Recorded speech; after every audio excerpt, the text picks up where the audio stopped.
আসসালামু আলাইকুম রহমতুল্লাহি ওবারকাতুহ। বিসমিল্লাহির রহমানির রহিম। Hello viewers, welcome to Al Islam Shifa homeo. আমি ডাক্তার রবিউল ইসলাম আপনাদের সামনে উপস্থিত হয়েছি যৌন বিষয়ক এক গুরুত্বপূর্ণ আলোচনা নিয়ে। তাই যারা এই বিষয়টি জানতে চান ভিডিওটি সম্পূর্ণ দেখুন, আর আলোচনাটি ভালো লেগে থাকলে ভিডিওটি লাইক ও শেয়ার করুন। আজকে যে বিষয়টি নিয়ে আলোচনা করব তা হচ্ছে পুরুষের যৌন দুর্বলতা ও গনোরিয়া রোগে আক্রান্ত তাদের জন্য গুরুত্বপূর্ণ একটি হোমিও মেডিসিন নিয়ে আলোচনা করব।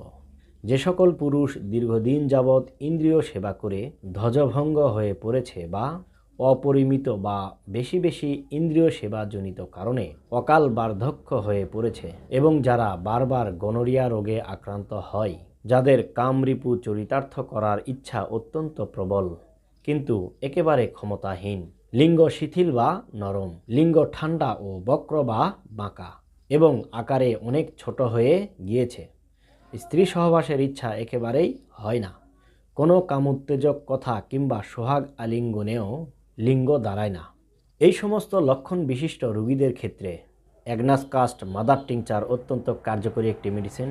এই মেডিসিনটি খাওয়ার নিয়ম হচ্ছে দিনে 3 বেলা ভরা পেটে 20 ফোঁটা করে সামান্য পানির সঙ্গে মিশিয়ে সেবন করবেন।